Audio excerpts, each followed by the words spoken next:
Assalamualaikum warahmatullahi wabarakatuh. Selamat siang semuanya. Perkenalkan kami dari kelompok 2. Pada kesempatan kali ini kami akan mempresentasikan hasil dari diskusi kami mengenai analisis mengenai jurusan di Fakultas Ilmu Komputer Universitas Sriwijaya, yaitu Sistem Komputer. Di mana anggota kelompok kami terdiri dari Anggita Puspitasari, Nabila Rania Anifa, Zilda Ananda, dan Mudia Salsabila. Oke, di sini saya akan menjelaskan tentang visi dan juga misi dari sistem komputer.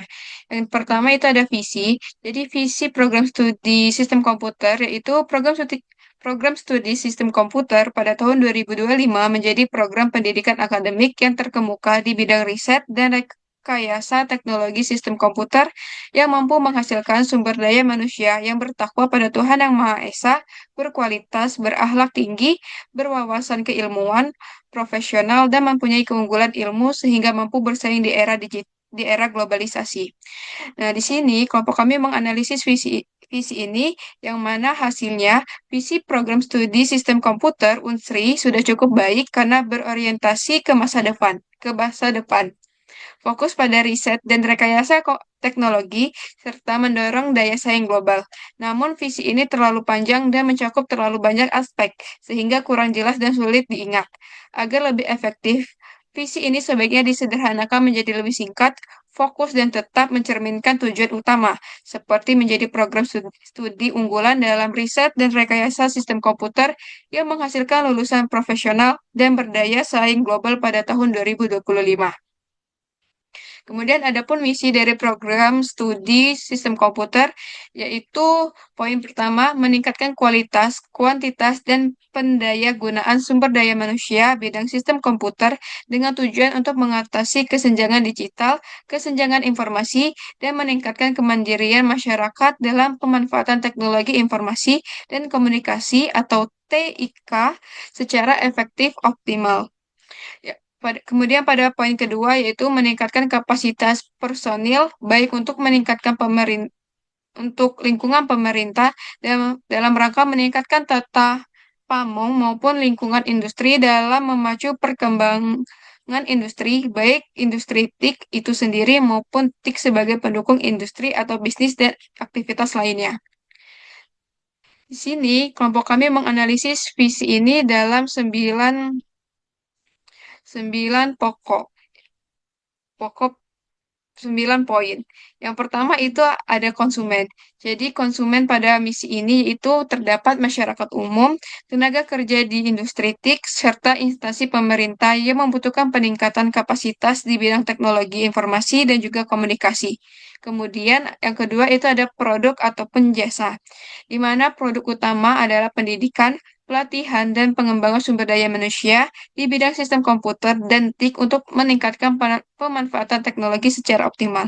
Kemudian yang ketiga itu ada pasar. Secara geografis, perusahaan beroperasi di lingkungan pemerintahan dan industri, yang kemungkinan mencakup wilayah lokal hingga nasional tergantung pada cakupan program yang dijalankan. Yang keempat itu ada teknologi, di mana perusahaan tampaknya memiliki fokus pada pemanfaatan teknologi informasi dan komunikasi yang menunjukkan penggunaan teknologi dalam operasional dan layanannya. Yang kelima itu ada fokus pada kelangsungan hidup, pertumbuhan, dan profitabilitas.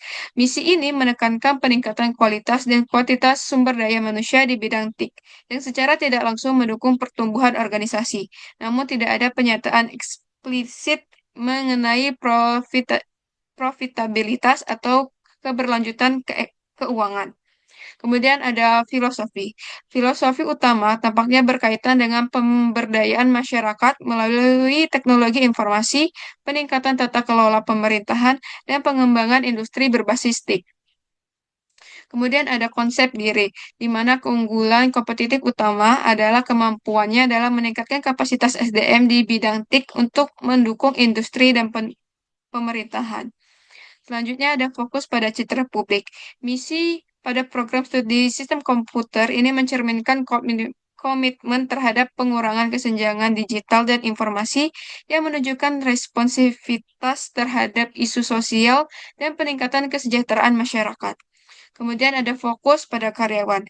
Meskipun misi ini berbicara tentang peningkatan kapasitas personil, tidak disebutkan secara spesifik apakah karyawan internal dipandang sebagai aset utama perusahaan, namun secara implisit pengembangan SDM menjadi bagian penting dari misi misi program studinya.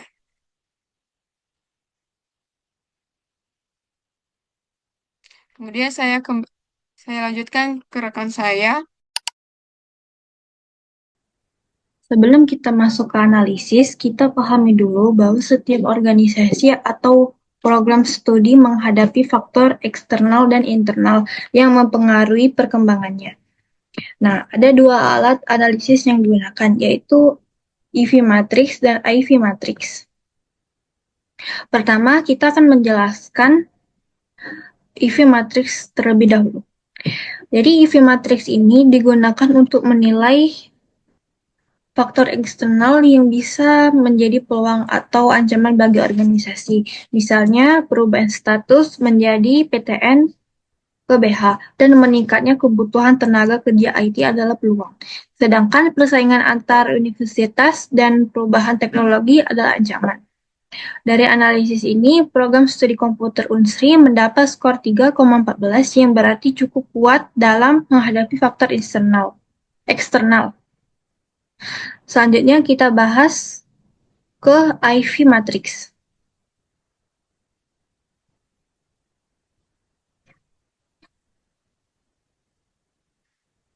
IV matrix. Kalau IV matrix ini lebih fokus pada faktor internal, seperti kekuatan dan kelemahan yang ada di dalam organisasi. Contohnya akreditasi yang baik, fasilitas laboratorium, dan dosen berkualitas adalah kekuatan. Tapi ada juga kelemahan seperti keterbatasan kerja, sama internasional, dan konektivitas internet yang kurang stabil. Dari analisis ini, skor IV adalah 3,20 menunjukkan bahwa faktor internal program studi ini cukup kuat.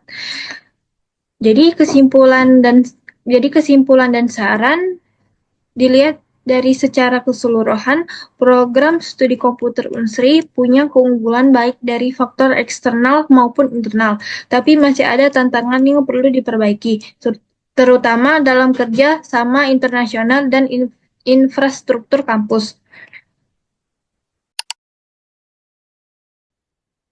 Oke, selanjutnya kita masuk ke CPM Matrix. Nah, di sini saya akan menjelaskan hasil analisis menggunakan CPM Matrix untuk membandingkan daya saing jurusan sistem komputer antara Unsri dan UIGM. Nah, dari tabel CPM ini kita dapat melihat di perbandingan berdasarkan faktor-faktor penting dalam keberhasilan institusi, yaitu ada reputasi institusi, akreditasi program studi, kualitas dosen, fasilitas dan infrastruktur, koneksi industri, dan fleksibilitas kurikulum. Nah, dari hasil perhitungan ini, Unsri memperoleh total skor 3,50, sedangkan UIGM itu mendapatkan skor 3,33. Jadi Unsri unggul dalam beberapa aspek, terutama di reputasi institusi, di mana skornya itu 0,80, sedangkan UIGM skornya 0,60. Itu dikarenakan karena status PTNBH memberikan fleksibilitas dalam pengelolaan akademik dan keuangan. Dan pada bagian koneksi industri juga diberikan skor 0,60, sedangkan UIGM itu skornya 0,45. Itu juga dikarenakan peluang kerjasama Unsri dengan perusahaan besar dalam sektor pertambangan dan IT.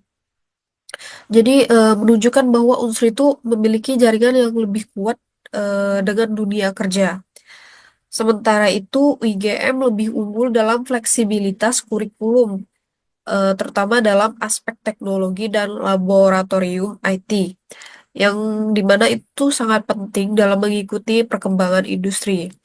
Jadi, di dalam kesetaraan yaitu kualitas dosen dan penelitian relatif setara dikarenakan kedua universitas memiliki tenaga pengajar kompeten di bidang sistem komputer. Jadi berdasarkan hasil analisis, Unsri memiliki keunggulan yang kompetitif, yang lebih tinggi dibandingkan UIGM. Tetapi UIGM juga tetap memiliki daya saing dalam aspek fasilitas dan fleksibilitas kurikulum.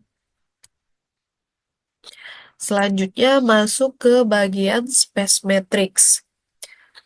Nah, space matrix ini digunakan untuk menentukan strategi yang tepat bagi suatu institusi dengan mempertimbangkan beberapa faktor. Yaitu di sini kami ada posisi keuangan, stabilitas, kompetitif, industri, pangsa pasar, dan pertumbuhan industri pendidikan. Nah, kalau kita lihat dari aspek keuangan ya, Unsri memiliki fleksibilitas lebih karena statusnya sebagai PTNBH. Jadi artinya dana untuk pengembangan program studi bisa dikelola lebih leluasa. Namun tantangannya ada di biaya kuliah atau UKT yang cukup beragam, bahkan bisa mencapai 8 juta.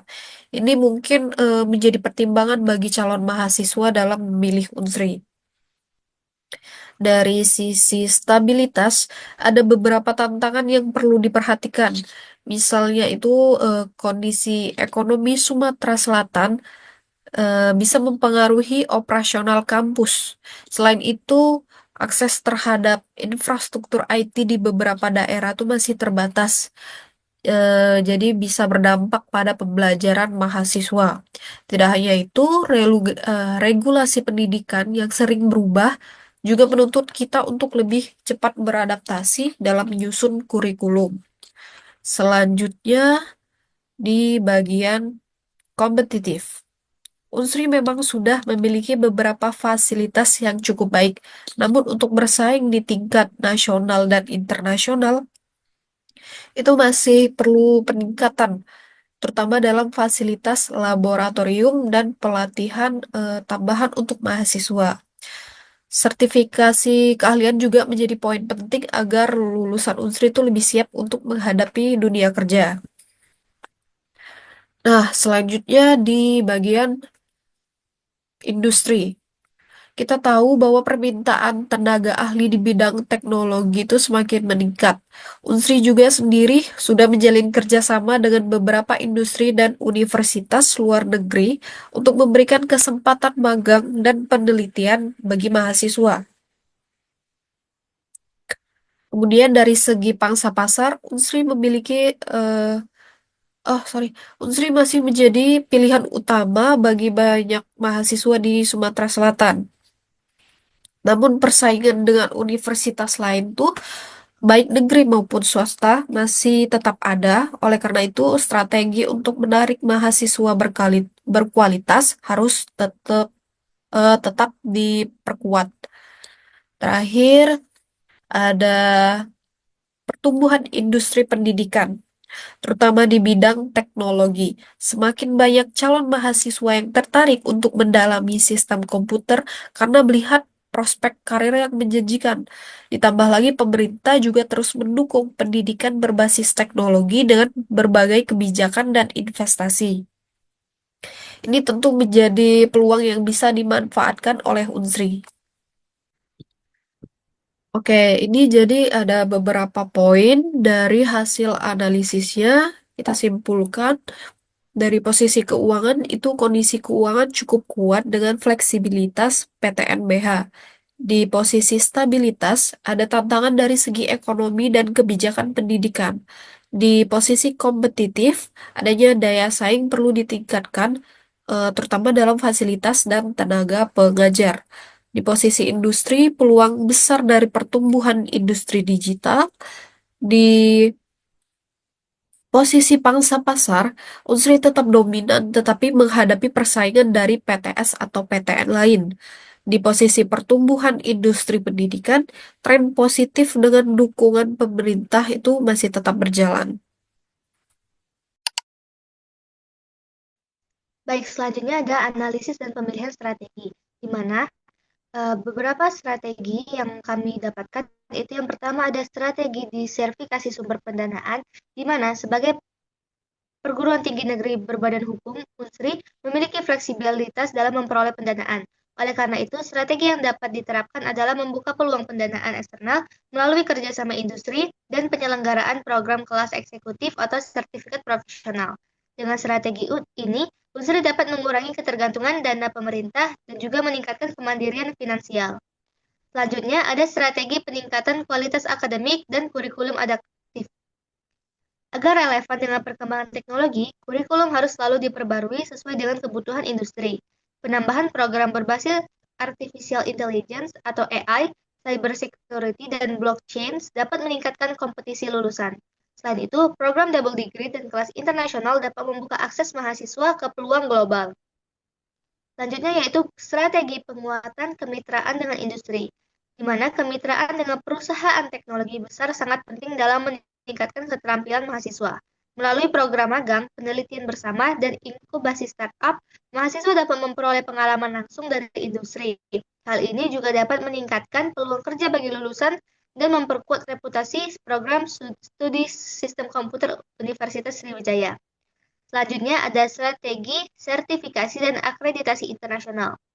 Agar daya saing global meningkat, program studi perlu mendapatkan akreditasi dari lembaga internasional seperti ABET. Selain itu, mahasiswa perlu diberikan akses untuk memperoleh sertifikat profesional dari perusahaan teknologi seperti Google dan AWS agar lebih siap dalam menghadapi pasar kerja.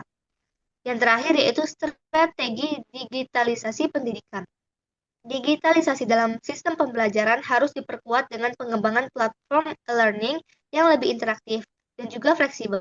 Selain itu, program pelatihan singkat seperti bootcamp berbasis teknologi dapat membantu mahasiswa dan masyarakat umum dalam meningkatkan keterampilan mereka secara lebih cepat.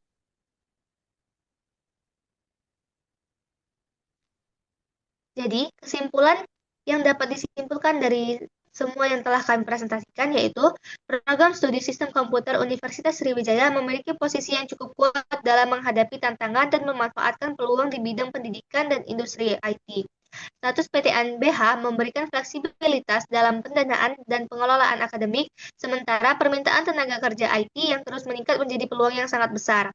Namun, program studi ini masih menghadapi tantangan seperti bersaing dengan universitas lain, perubahan teknologi yang cepat, dan keterbatasan kerja bersama internasional untuk tetap kompetitif. Unsri perlu menerapkan strategi seperti diversifikasi sumber pendanaan, peningkatan kualitas akademik, penguatan kerjasama industri, sertifikasi internasional, dan digitalisasi pembelajaran. Dengan strategi ini, Unsri dapat mempertahankan posisinya sebagai institusi unggulan di Sumatera Selatan dan bersaing di tingkat nasional maupun global. Sekian presentasi dari kelompok kami. Terima kasih atas perhatiannya. Wassalamualaikum warahmatullahi wabarakatuh.